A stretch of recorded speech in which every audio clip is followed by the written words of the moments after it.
guys, how are you? Yes, I'm in a new setting. I'm in my kids' bathroom, mom cave, so if it's echoey, sorry about that. But I wanted to do this mom cave because I just took my anxiety medicine, so I'm waiting for it to kick in.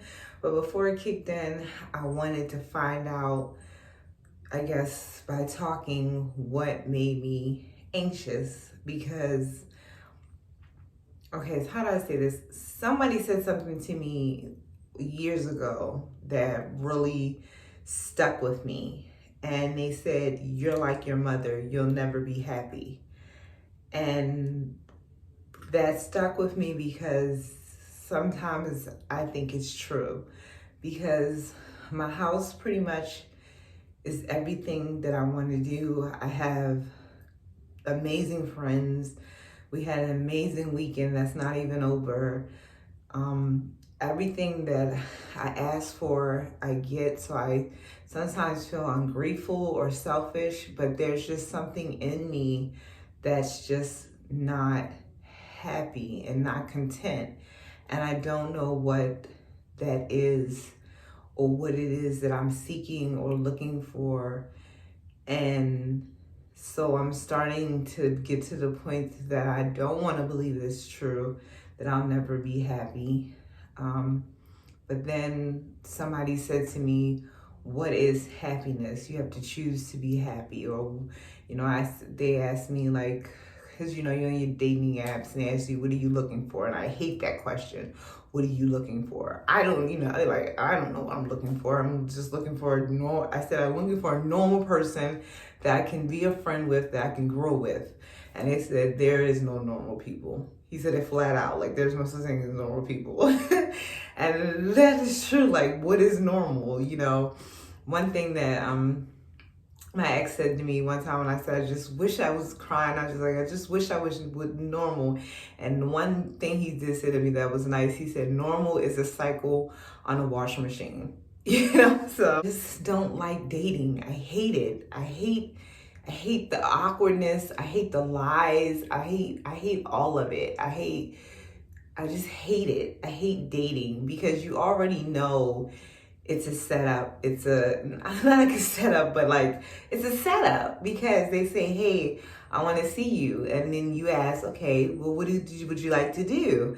And then they like, "What would you like to do?" Well, I like, maybe it's later, it's like around 9. It's not too late. We're like 11 or 12, because if you call me at 12, I ain't answering. That's booty call hours. Right? So I said, if you want to see me, you need to make your way. And so I was like, we can get something to eat and watch a movie, so that's it. But of course, since the guy got here, he's like obsessed with my cats, which is cool because some people are cat people, some people are not cat people, this part is really boring. But he's like super obsessed with my cats. Like every time my cat meows, he's like looking to see what the cat meowing about or what the cat's doing. Like he's like totally invested in the cats, which is great. Like, okay, he likes cats. Then on the other hand, it's like they're cats. They're gonna meow. They're gonna sniff things. They're gonna jump on the table. That's kind of that's their jam. That's what they do. The menu is like, "Hey, what do you have a taste for?" All of a sudden, I don't know. So I knew right then and there that this was just like, he's not here to order food. He's not here for any of that. So I went upstairs and started to clean up my room because it's like, I don't want to cuss, but like, what the hell? Like, what the hell? Like, like you just think, you're lucky that not saying you're lucky that I'm even spending time with you, but the relationship with Jiro, he was with the other person and he went to the next girl, and this is not like, oh, I want him back or anything like that, but he was able to have a relationship with this girl. And then after this girl, he was able to have a relationship with this girl. I haven't been able to have one successful relationship, and he's had 2. And I know we shouldn't compare each other because it's apples and oranges, men and women. But maybe you start to ask, maybe it's me. Maybe my expectations are too high, or but I'm not trying to lower them. And I don't think I'm asking for the world. I'm not asking for diamonds and pearls. I'm asking, like, do you want to eat pizza and watch a show? Like, just normal stuff. Like, am I asking for too much? Am I like, I'm asking for you to have conversation. I'm asking for you to, to just be a friend, somebody I can talk to and laugh with and joke with. And when I'm scared, or, when I'm hurt, or when I'm, when something's wrong with the car, or, like, I don't know, like, I was raised by older men, I was raised by my grandfather basically. So, I saw him do some, he wasn't really lovey-dovey with my grandmother, but it was like weird things he would do. Like when he would go to the grocery store, he would leave everything on the counter and we could not touch it until she got home. And he would say, because she needed to know what she got in the refrigerator. Like she couldn't open the refrigerator and see what she got, but that was his jam. Like, don't touch anything till you and grandma be cussing like under her breath, putting the food away. This don't make no goddamn sense, His way of showing like, hey, I tried. I went to the grocery store for you, and I want you to know I went to the grocery store for you, and brought food home for the family. That was kind of like his way of saying it without saying it. Didn't know how to say it. I don't know. I can't speak for him. He's dead and gone. But I'm just saying that that's what I'm thinking. That's the only thing that made sense, or. But it's just like, I never remember the lights being cut off. I never remember, like, we feel like that house was still there until they passed. Like, and he owned like 2 houses back in the day when you were lucky for Black folks to have any houses, So I'm just used to the men just being, and my dad is so like, the only reason that his phone number is because they literally like disband his phone number, like his house phone number. Because I remember when he hated cell phones, like he did not need a cell phone, and like they really he needed a house phone. Of course, there was a fire, but they like, I can like 265-5178. Like I know that number, and 5978164. That was my grandma's phone. Like I know now. Mind you, do not call these numbers. These numbers are disbanded. They're no longer their numbers anymore. They had to get new numbers, but they had the same address and the same number for generations, and legacy, and building something, a friendship that you can just wake up on Saturday and go thrifting and go to Costco's, and then he comes back and watches football while you make dinner, like, just the cuddle with before you go to bed, like that's what I'm just looking for. Someone that gets like, yeah, she's got a lot of stuff and she's going through a lot of stuff, but she's working through it and gets me, and I try to, understand him and get him. But it's just like, that's not what it is. It's like you get WYD or HRU, where, like I need a freaking manual to understand what these people are saying, because now we don't write in full sentences. Like that's fun. And then being raised by teachers, so I'm like, clutch the pearls, like I hate this whole process. I hate it. And I feel like, and I used to jokingly say, like, when we were together, like, J-Rel will have a girlfriend in 3 days and I'll be alone with cats. And, like, that's literally what's happening. Like, I have cats and I'm alone, and my kids are over there and I'm alone with cats. Like, that's literally what happened. Of course, when I went upstairs and all of a sudden he said, oh, my sister needs me, I gotta go. Because, like, you can tell him the vibe, like, okay, this is clearly bullshit. Like, you didn't come over for this, and whatever you came for, you're not getting. So go about your merry way, not trying to be rude, but being rude. At this point, ADHD always gives me the happiness point. Like, sometimes I'm scared to be happy. Sometimes I can be in a car with somebody and have a happy day, and I'll literally say, thank you for this day. Because I don't know how you're going to be tomorrow, but in this moment, I'm having a good time. I feel good. And I literally, like, I believe a lot in giving people their flowers while they're alive. And I'll say thank you. Like, I had a good day. Or, like, if I have a great conversation with a guy, even if it's just one, I'll say, well, I had a great conversation. You were funny. You were able to communicate, like, almost like a school teacher. Like, you did a good job on your paper. Like, but even with J-Ron, when we first met, I was like, good job. You got your own car. You're like, good job. I'm very proud of you. You don't have any kids. Like, you're a Black man and in Baltimore with no kids, you just, it's just good job, and I tell them, like, do good, but when they're not doing a great job, I'm like, okay, well, I need to leave because I'm not dealing with this bullshit. It's depressing a little bit because you want someone to want you as much as you want them, but they all swear up and down that they want, like, I'm not saying all of them, like I have thousands of men, but the guys that I kind of talk to, because I was watching this TikToker and they were like, these girls get into these relationships with these guys and they stop dating. And like, until he claims you, keep dating, keep putting yourself out there, keep you wrapping yourself around one person that hasn't claimed you. And I'm like, that's true. You get with this one guy and all of a sudden, oh, like, he's my boyfriend. And he don't call you, he don't text you or nothing. So I'm like, whatever. So it's just bullshit, guys. It's bullshit. I don't like it. I don't like dating. I don't like the bullshit. I don't like the getting to know. Not the getting to know. I do like the conversation. I really do like getting to know people. That's not true. I talk my butt off. Like, I'm probably gonna have to cut this down. But everything else is just. I hate the bullshit of it. I don't like liars. Just come off, even if you just flat out, like, I wanted to come to your house and bang you out, and at least I can text, no thank you, and then we could have called it a day, and you didn't have to waste 10 minutes of my time acting like you wanted to be here, like you wanted to get to know me, like, because that was the saying, you wanted to get to know me, but the whole time you're yelling at the cats. Now, your friends, you have your family, your friends are basically like your family, but you always, in my mind, I'm always looking at what needs to be done and what's not done and what I should be doing and what I forgot to do, or, am I going to be alone for the rest of my life? And getting to the point now where it's kind of getting scary, and I have never been a little girl with the Barbies. Like, I never played with the Barbies and like, I know my dream wedding. I had it all played up. Never. That's me. I knew I was going to be a mom because I always had kids around. I always knew I was going to be a mom. The man never really, I didn't understand the man point about it, but I always knew I was going to be a mom, and I am. So I always knew I was going to be a mom. Did I know being a mom was going to be this hard? Hell to the no. But I knew I was going to be a mom.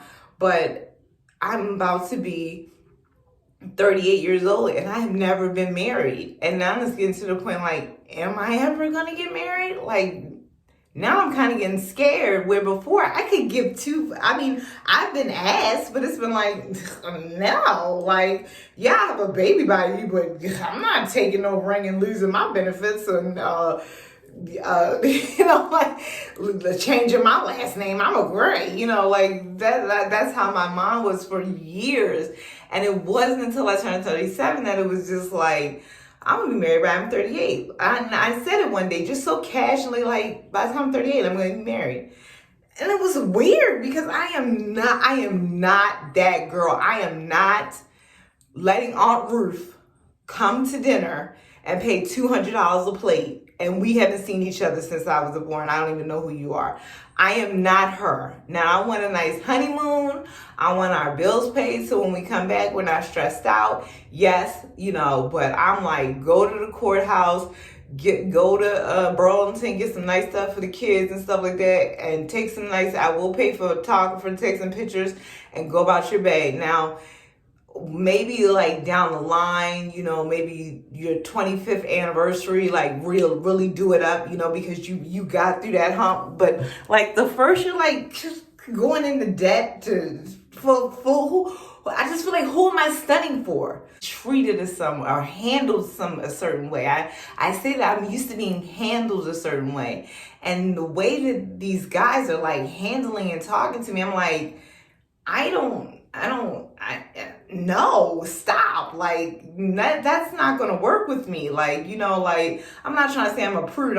I had 3 kids. I'm far from it. But like, that's not how you get what you want from me. Like, I don't work like that. I like conversation. I like to talk. And I'm not saying J. Rose is the biggest conversationalist. No, he's not that. But he is consistent. Even in his craziness, he's very consistent. I know what he's going to do. I know he's going to get up. I know he's going to put his shirt on and pants on and go to work and work those hours and go to the club on the weekends and go to church on Sunday and play basketball here, or just like a consistent. And even in that consistency, there's a comfort.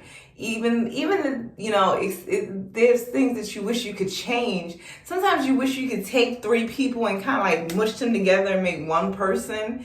And I know somebody's gonna write, well, you're supposed to love somebody unconditionally. I get that, because you want somebody to love you unconditionally. I swear I get that. I have flaws and all. I get that. But like, these guys are like unreal sometimes. And then they say and then it's always your fault. Like, no, it's not like that. It is like that. You lie. Like, you're lying. Like, it is like that. Like, what are you for? Scared. And I hate being scared. I hate it. I hate the feeling of fear. I hate it. I feel it in my chest. I just feel scared, and I feel scared that I'm never going to be satisfied. I'm never going to be happy. And even if I always thought if I was a certain size, I'd be happy. I've been skinnier and I wasn't happy then. And like, I'm way more confident now, even though I know I need to, drop some lbs to be a healthier mom, but I'm way more confident now than I was then. I'm way more confident in my dressing than I was then, and my sense of style. And, like, I don't want my husband and then be like, oh, I chose him because it was just like, there was no other option. Like, I don't want that. Like, I don't, like, well, he was the best out of the 10 retards, so I'll pick him, like, I don't want that, And then what if he does love me and does a great job and I'm still like, yeah, like, what if I am never satisfied? What if I am never happy? What if I don't know what it is to be happy, or satisfied, or the feeling of completion? And I sometimes don't like it. I know that sounds crazy, but sometimes I'm having a good time, and I'm like, this shit's gonna end. Like, yeah, right now you're having a good time, but this is gonna end. So just settle down now. Don't enjoy it too much. Like, that's the stuff that goes through my head.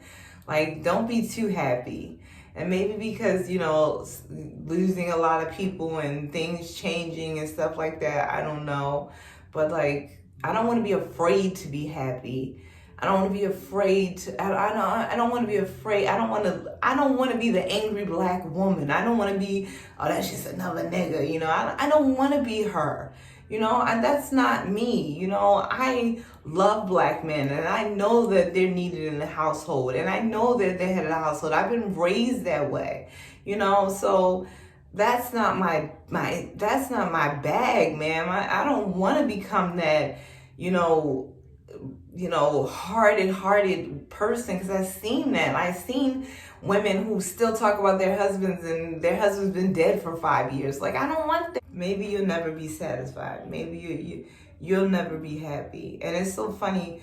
They say sticks and stones may break your bones, but words would never hurt you. And that's the most lying saying. I don't know whoever came out there, because I sometimes would rather be hit with a stick than hit with some words, because some words stick with you so deep that they get inside you, that it's so hard that even though they're a lie, or at least you hope they're a lie, it follows you, and it just hurts, and it's unfair, and you feel like, I'm a good woman, I'm a good catch, I do what I'm supposed to do, I pay my bills,